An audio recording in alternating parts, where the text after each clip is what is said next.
Hello friends, मैं CITS 2022 में counselling second और थर्ड की बात कर रहा हूं जो आप लोगों के साथ हो रहा है। बहुत सारे चैनल के माध्यम से भी आपने चीज़ों को देखा है, लेकिन आपके डाउट्स अब तक क्लियर नहीं हो पाए हैं, ना ही कोई चैनल आपको बता पाया है। मेरी एक एक बात को बहुत ध्यान से सुनेंगे और समझेंगे कि चीज़ें क्या हैं और किस प्रकार से हो रही हैं। बेशक आप लोगों को शिकायतें बहुत है, जिस तरीके से नेमी ऑनलाइन पोर्टल से जिस तरह के जजमेंट और अनाउंसमेंट टाइम टू टाइम, मतलब हर 2 घंटे 4 घंटे एक दिन में इस तरह के नोटिफिकेशन आ रहे हैं, जिसको आप लोग एक्सेप्ट नहीं कर पा रहे हैं। मैं ये बताना चाहूँगा कि आप सोचिए कि उन बच्चों पर क्या गुजरी होगी जिनको आप स्क्रीन पर देख रहे हैं कि cancellation of provisional admission due to the technical glitch for the listed candidate.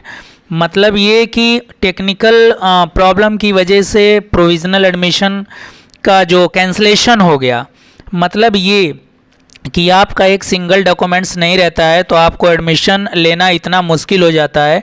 तमाम तरह के एप्लीकेशन लिखे जाते हैं, लेकिन उन बच्चों के बारे में सोचिए जो बच्चे अपने घर से पूरी तैयारी के साथ जा करके और प्रोविज़नल एडमिशन लिया और उसके बाद आप 2 दिन 3 दिन 4 दिन बाद अनाउंसमेंट कर रहे हो, लिस्ट जारी कर रहे हो कि आपका एडमिशन कैंसिल हो गया है।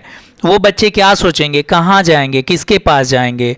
दूसरी बात, जो भी NSTI के मोबाइल नंबर्स दिए गए हैं या जो भी चीज़ें हैं नेमी ऑनलाइन के या और भी कॉन्टैक्ट नंबर, कोई भी एग्जैक्ट रीज़न नहीं बता रहा है कि चीज़ें ये सब क्यों हो रहा है।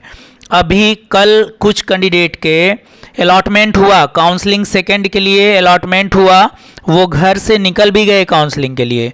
उसके जब वो रास्ते में आए तो उनको आप कह रहे हैं कि revised merit list, revised merit list में किसी को आपने रखा, किसी को आपने रिजेक्ट कर दिया। तो इस तरह के जो खिलवाड़ चल रहे हैं ये एक्सेप्टेबल नहीं है। लेकिन इसमें बच्चा कोई इसलिए कुछ नहीं कर पा रहा है कि उसको आज सुनेगा कौन। जो भी अगर वो ईमेल करता है या फ़ोन करता है तो हर कोई रिप्लाई में यही बोलता है कि आप वेबसाइट पे बने रहिए और वेबसाइट से जो अपडेट आ रहा है। लेकिन बार बार इस तरह का जो रिवाइज्ड है या आपका टेक्निकल इशू के कारण एडमिशन रिजेक्शन है, ये बच्चा कहाँ तक सहेगा। तो जो लोग मेरी वीडियो देख रहे हैं, मैं इस वीडियो के माध्यम से ये आप लोगों को बताना चाह रहा हूँ कि आप लोगों की कोई नहीं सुनने वाला है। मैं वीडियो के ही माध्यम से बोल रहा हूँ। बताइए अब तक जो आप लोगों के साथ हुआ, क्या इसमें किसी ने कुछ सुना आपकी? नहीं सुना। इसलिए जो वेबसाइट पे हो रहा है, आप ईमेल कर सकते हैं, नेमी को मेल करिए, DGT को मेल करिए, जो भी दिक्कतें आप फेस कर रहे हैं। पिछले स्टार्टिंग में ही जब आप लोगों का रिज़ल्ट आया, उसी दौरान हिंदुस्तान की बहुत सारी NSTI को वो 0-0 वहाँ पे शो करने लगा सीट्स का, यानी कि ये कि यहाँ इस साल NSTI में एडमिशन इन ट्रेडों का नहीं होगा। लेकिन कुछ ही दिन बाद फिर से रिवाइज होता है कि वहाँ पे रीओपन हो गया है, फिर से क्लासेज चलेंगी, फिर से एडमिशन होगा।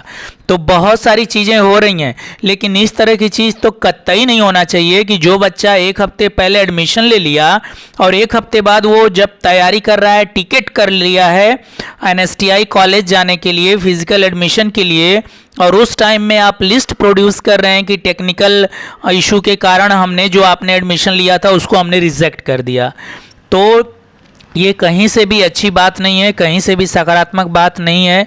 बच्चों के लिए ये काफ़ी दुख की बात है और मैं बच्चों से यही एडवाइस करूँगा कि वो आप DG को मेल लिखिए, नेमी को मेल लिखिए, जो भी आपके साथ हुआ है। और अगर आपने अलॉटमेंट, जैसे सेकंड काउंसलिंग का कुछ बच्चों को अलॉटमेंट हुआ था, तो बहुत सारे बच्चों ने प्रिंट आउट लिया और कितने ने तो स्क्रीनशॉट तक नहीं लिया है। तो जिनके पास प्रिंट आउट है, आप भी NSTI को अप्रोच कर सकते हैं। लेकिन NSTI क्या करेगी? NSTI कुछ नहीं कर सकती। NSTI में जो स्टाफ बैठा है आपका डॉक्यूमेंट वेरिफिकेशन करने के लिए, वो लोग क्या करेंगे? उनको आप डॉक्यूमेंट प्रोड्यूस करेंगे, उनके पास जो लिस्ट होगी उसी से आपका नाम कॉल करेंगे। उनके पास लिस्ट वही होगी जो वेबसाइट पे शो कर रही है, और वेबसाइट पर इस समय क्या शो कर रही है? रिवाइज्ड मेरिट लिस्ट शो कर रही है।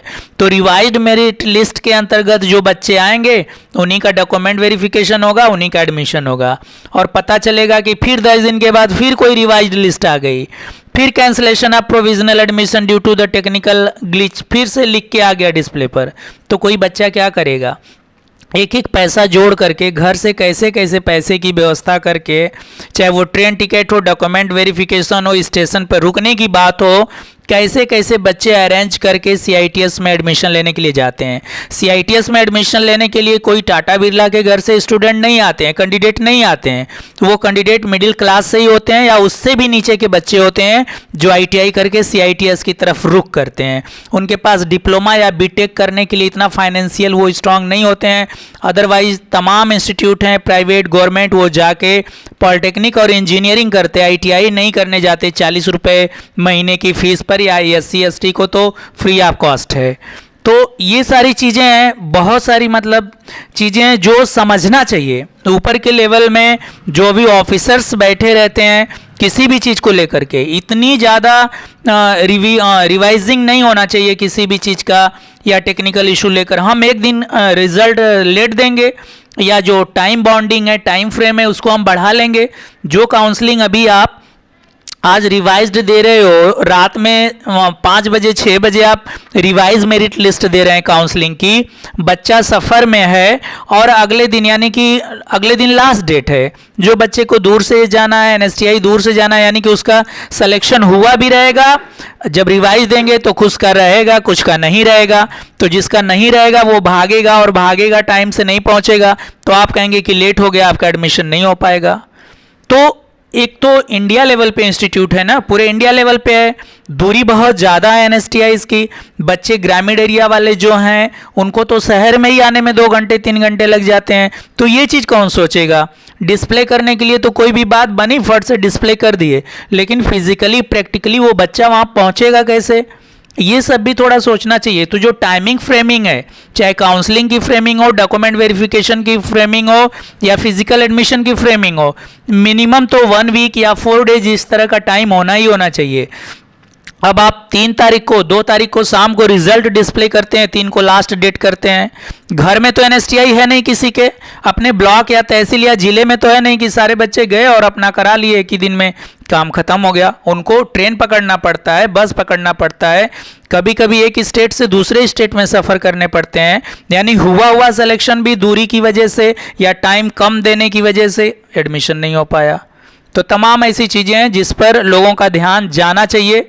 और मेरी वीडियो अगर आप शेयर कर सकते हैं तो ज़्यादा से ज़्यादा शेयर करें, ताकि आप लोगों की आवाज़ डीजीईटी और निमी तक पहुंच पाए, और लोगों इस प्रैक्टिकल जो इशू है, जो रियली में व्यवहारिक रूप में प्रॉब्लम आती है, उसको लोग समझ सकें और उस तरीके से चीज़ों को कर सकें।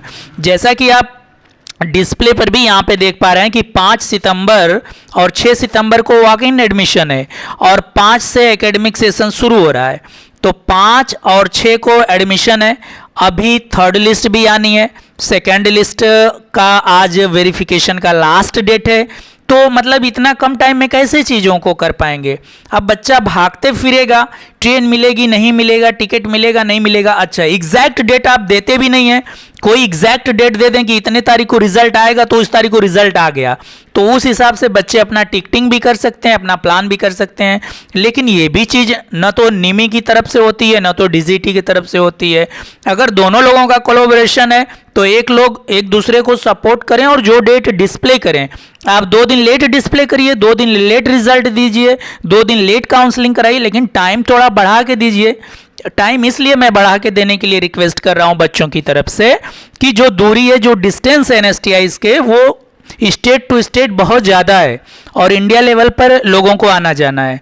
तो थोड़ा सा 3 दिन 4 दिन इस तरह का टाइम हो कि मतलब इतने, अगर 3 तारीख को वेरिफिकेशन हो रहा है, डॉक्यूमेंट वेरिफिकेशन हो रहा है, तो एटलीस्ट 10 तारीख तक उनको फिजिकली एडमिशन के लिए मतलब 1 हफ्ते का एटलीस्ट टाइम दिया जाए, ताकि वो डॉक्यूमेंट वेरिफिकेशन कराने के बाद फिजिकल एडमिशन के लिए आराम से पहुंच सकें।